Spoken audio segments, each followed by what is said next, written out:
हम आप लोग को एक तीज गीत सुनाती हूँ। मेरा तीज का गीत अच्छा लगे तो प्लीज सब्सक्राइब करें, लाइक करें और कमेंट करके बताएं कैसा लगा। निर्जल उपवास कैली पानी निराहार हो, तीज का बरता हम उठावली तोहार हो।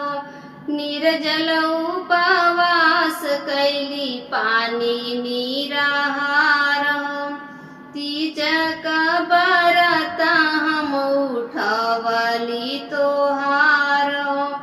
खुशल खुशल रखिया शिवजी से नूरा हमार हो, खुशल खुशल रखिया शिवजी से नूरा हमार हो। जय से देवेला शिवजी गौरा के प्यार हो, जय से देवेला शिवजी गौरा के प्यार हो।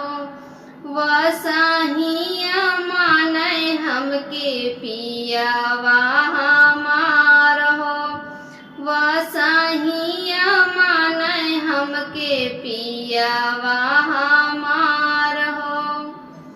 आरती देखावेली थाली में दिया बार हो, आरती देखावेली थाली में दिया बार हो।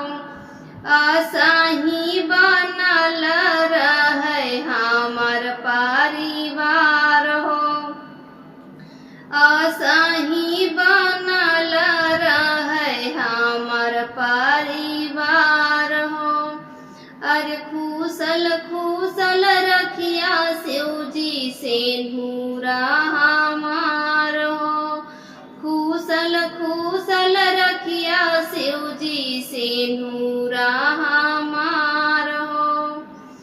पियावा हमारा बसै हमरा धड़कन में, पियावा हमारा बसै हमरा धड़कन में।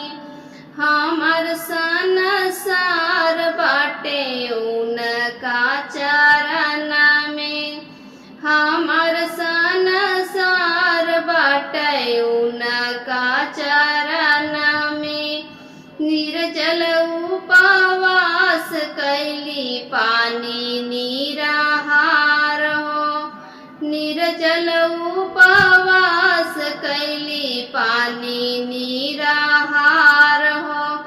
खुशल खुशल रखिया शिवजी से नूरा हमार हो, खुशल खुशल रखिया शिवजी से नूरा हमार हो। मेरा तीज गीत अच्छा लगा हो तो प्लीज सब्सक्राइब करें, लाइक करें और कमेंट करके बताएं कैसा लगा।